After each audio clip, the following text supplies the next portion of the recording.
साथियों, आप सभी का मेरे YouTube channel talent Hindi classes पे हार्दिक स्वागत है। जैसा कि आप सभी लोगों को पता ही है कि आप लोगों की परीक्षा शुरू होने वाली है 24 फरवरी से और पहला ही आपका जो प्रश्न पत्र है वह हिंदी का है।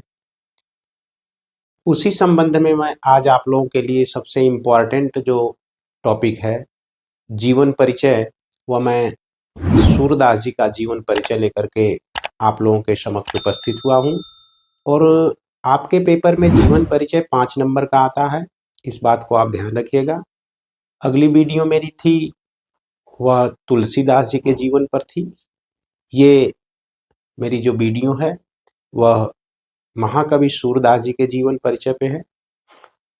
महाकवि सूरदास सगुण भक्ति धारा के कृष्णाश्रयी शाखा के कवि माने जाते हैं। इनका जन्म सन 1478 ईस्वी में रुनकता नामक स्थान पे हुआ था। कुछ लोग इनका जन्म स्थान सीही को मानते हैं और इनके जन्म स्थान को लेकर के काफी विवाद है। आचार्य रामचंद्र शुक्ल, हजारी प्रसाद द्विवेदी, ये लोग इनका जन्म स्थान मानते हैं रुनकता। डॉक्टर राम कुमार वर्मा इनका जन्म स्थान सीही मानते हैं। ऐसे ही इनके जन्म को लेकर भी काफी विवाद है। कुछ विद्वान इनके जन्म को 1478 मानते हैं और कुछ 1483 मानते हैं, लेकिन सूरदास जी का जो जन्म हुआ था वह सन 1478 ईस्वी को ही हुआ था। इस बात को आप लोग ध्यान रखेंगे। तो सूरदास जी का जन्म सन 1478 ईस्वी में रुनकता नामक स्थान पर हुआ था। इनके पिता का नाम पंडित रामदास, जो कि सारस्वत ब्राह्मण थे, और इनके गुरुजी का नाम था बल्लभाचार्य। बल्लभाचार्य जी से इनका जो मिलन हुआ था वह यमुना नदी के किनारे गऊ घाट था। उनसे पहले, मिलने से पहले सूरदास जी विनय के पद गाया करते थे। इनके बारे में कहा जाता है कि ये अंधे थे। अब ये जन्म से अंधे थे या जन्म के बाद अंधे हुए, यह कोई साक्ष्य नहीं मिलता। कुछ लोग इन्हें जन्म से जन्मांध मानते हैं और कुछ लोग कहते हैं कि जन्म के बाद ये अंधे हो गए। यह केवल जनश्रुति है, इसके बारे में कभी भी कोई प्रमाण उपलब्ध नहीं हुआ है। तो इस तरह से इनकी मृत्यु जो होती है वह 1583 ईस्वी में पारसौली नामक स्थान पर होती है।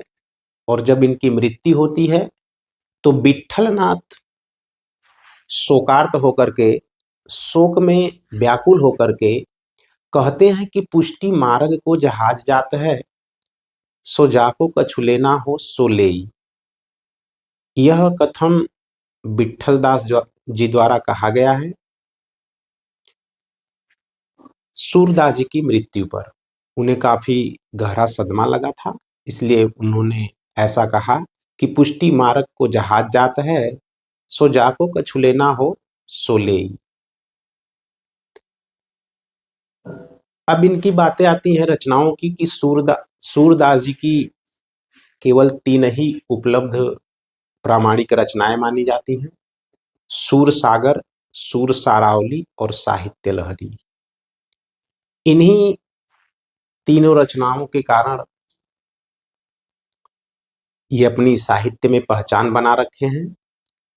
साहित्य में इनकी जो विशेषता है, जो उपलब्धि है, वह बाल लीला के पद गाने की वजह से है। श्री कृष्ण की बाल लीलाओं का जितना सुंदर वर्णन सूरदास जी ने अपनी बंद आंखों से किया है, वैसा हिंदी साहित्य में किसी और कवि ने नहीं किया है। उनके बाद के कवियों की वात्सल्य वर्णन की उक्तियां सूर की जूठी सी जान पड़ती है। तो सूरदास जी वात्सल्य वर्णन में बेजोड़ थे। उनके जैसा कोई भी कवि नहीं हुआ जो कि बाल लीला के पद गा दे। तो इस कारण से भी ये बहुत ही महान माने जाते हैं। इन्होंने श्री कृष्ण की बाल लीलाओं का पद गाया है। और इससे पहले ये श्रीनाथ जी के मंदिर में जब अष्टछाप की स्थापना होती है 1565 ईस्वी में, तो श्रीनाथ जी के मंदिर में इन्हें कीर्तन का दायित्व दिया जाता है। वहां पर ये कीर्तन करते थे। उससे पहले इनकी भक्ति जो थी वह विनय की भक्ति थी, लेकिन बाद में इनकी भक्ति सखा भाव की हो गई। क्योंकि इन्होंने एक जगह कहा भी है कि आज हम एक एक सो लड़ियों, अकी तुम ही की हम ही माधव अपने भरोसे लड़ी। आज हम एक एक को टरियों, की तुम ही की हम ही माधव अपन भरोसे लड़ी। माधव माने कृष्ण होता है। तो इस तरह से पहले ये विनय की भक्ति किए, उसके बाद फिर ये सखा भाव की भक्ति करते हैं। और इन्हें हिंदी साहित्य काव्य गगन का सूर्य कहा जाता है। और तुलसीदास जी को चंद्रमा कहा जाता है। कहा भी गया कि सूर सूर तुलसी ससी उडगड़ के सौदास, अब के कवि खग्योत सब जहाँ तहाँ करत प्रकाश। तो इस तरह से सूरदास जी जो है साहित्य में अपनी पहचान बाल लीला के पद को गा करके किए हैं। अब ये रहा इनका थोड़ा सा जीवन परिचय कि सूरदास जी का जो जन्म हुआ था वह 1478 ईस्वी में हुआ था। और कहाँ पे हुआ था? रूनकता नामक स्थान पे हुआ था। कुछ लोग इनके जन्म को सिही नामक स्थान भी मानते हैं, लेकिन वास्तव में इनका जन्म रूनकता में ही हुआ था। और इनकी मृत्यु होती है 1583 ईस्वी में पारसौली नामक स्थान पे। इनके पिता का नाम पंडित रामदास जो कि सारस्वत ब्राह्मण थे, और इनके गुरु का नाम वल्लभाचार्य। इनकी साहित्य में जो उपलब्धि है वह वात्सल्य रस का सम्राट कहे जाते हैं। और कृष्णाश्रय शाखा के, यानी कृष्ण भक्ति धारा के कृष्णाश्रय शाखा के ये सबसे सर्वश्रेष्ठ कवि माने जाते हैं। और इनका जो दायित्व दिया गया था वह श्रीनाथ जी के मंदिर में कीर्तन करना था इनका। और इनकी रचनाएं हैं सूरसागर, सूरसारावली और साहित्य लहरी। इनकी मृत्यु पर शोकार्त होकर के विट्ठल दास ने कहा था कि पुष्टि मार्ग को जहाज जात है, सो जाको कछु लेना हो सो ले। तो इस तरह से इनका एक संक्षिप्त जीवन परिचय मैंने आपको बताया। अब इसके आगे हम इनका साहित्य में क्या स्थान है, इनकी काव्यगत विशेषताएं, इनकी रचनाएं आगे पढ़ेंगे। सूरदास जी ने लगभग 1.25 लाख पदों की रचना की है, लेकिन उनमें से आज केवल 8-10 हजार ही उपलब्ध होते हैं। उनके द्वारा गाए गए पदों को काशी नागरी प्रचारी सभा के पुस्तकालयों में सुरक्षित रखा गया है। इस आधार पर दास की कुल 25 रचनाएं बताई जाती हैं, लेकिन उपलब्ध सामग्री के अनुसार अब तक केवल 3 रचनाओं का ही पता चला है। वह है सूरसागर, दूसरा सूरसारावली और तीसरा साहित्य लहरी। तो सूरदास जी की जो रचनाएं हैं वह 3 रचनाएं हैं। वह कौन कौन सी हैं? सूरसागर, सूरसारावली और साहित्य लहरी। अब हम देखेंगे इनका साहित्यिक परिचय। सूरदास जी प्रतिभा संपन्न कवि थे और इन्होंने ही कृष्ण भक्ति को काव्य का मुख्य विषय बनाया। और सूरदास ने ही श्री कृष्ण के बाल लीलाओं का बड़ा ही मनोहारी वर्णन किया है। ये हिंदी साहित्य में वात्सल्य रस वर्णन में अद्वितीय थे। आचार्य रामचंद्र शुक्ल ने इनके बारे में कहा है कि बाल सौंदर्य और स्वभाव के चित्रण में जितनी सफलता सूर को मिली है उतनी किसी अन्य कवि को नहीं मिली है।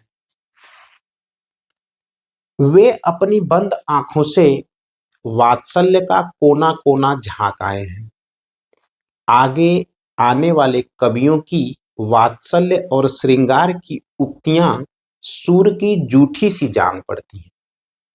ये आपको साहित्यिक परिचय में लिखना है कि सूरदास जी प्रतिभा संपन्न कवि थे। कृष्ण भक्ति को इन्होंने ही काव्य का मुख्य विषय बनाया। सूरदास ने श्री कृष्ण के बाल लीलाओं का बड़ा ही मनोहारी चित्रण किया है। वह हिंदी साहित्य में अद्वितीय है। सूरदास जी के वात्सल्य वर्णन पर टिप्पणी करते हुए आचार्य रामचंद्र शुक्ल ने कहा है कि बाल सौंदर्य और स्वभाव के चित्रण में जितनी सफलता सूर को मिली है उतनी अन्य किसी कवि को नहीं।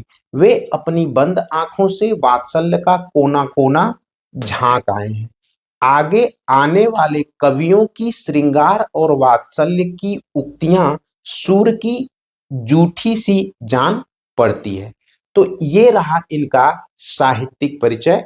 आप ऐसे ही इनका साहित्यिक परिचय लिखेंगे। अब इनकी भाषा शैली और साहित्य में इनका क्या स्थान है, क्या योगदान है, वो देखेंगे। सूरदास जी ने अपनी रचनाओं में ब्रज भाषा का प्रयोग किया है। उन्होंने जो भी विनय के पद गाए हैं वह ब्रज भाषा में है। और अब इनका साहित्य में क्या स्थान है कि सूरदास जी हिंदी काव्य के सूर्य कहे जाते हैं। ये सगुण भक्ति धारा के कृष्णाश्रयी शाखा के सर्वश्रेष्ठ कवि माने जाते हैं। आचार्य रामचंद्र शुक्ल ने इन्हें वात्सल्य रस का सम्राट कहा है, तो विट्ठल नाथ ने इन्हें पुष्टि मार्ग का जहाज कहा है।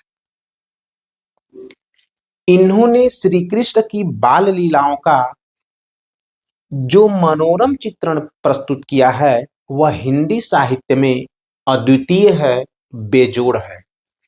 वात्सल्य वर्णन का एकमात्र कवि हिंदी साहित्य में सूरदास जी को ही कहा जाता है। एक बार फिर से देख लीजिए भाषा शैली कि सूरदास जी ने अपने पदों में ब्रज भाषा का प्रयोग किया है। तो सूरदास जी की जो भाषा शैली है वह क्या है, वह ब्रज भाषा है। साहित्य में स्थान, सूरदास जी हिंदी काव्य गगन के सूर्य माने जाते हैं या कहे जाते हैं। ये सगुण भक्ति धारा के अंतर्गत कृष्णाश्रयी शाखा के कवि कहे जाते हैं। आचार्य रामचंद्र शुक्ल ने सूरदास जी को वात्सल्य रस का सम्राट कहा है, तो विट्ठल नाथ ने इन्हें पुष्टि मार्ग का जहाज कहा है। सूरदास जी ने श्री कृष्ण की बाल लीलाओं का जो मनोरम चित्रण प्रस्तुत किया है वह हिंदी साहित्य में अद्वितीय है। यानी हिंदी साहित्य में इनके जैसा किसी ने बाल लीला का चित्रण नहीं किया है। हिंदी साहित्य में वात्सल्य वर्णन का एकमात्र कवि सूरदास जी को ही कहा जाता है।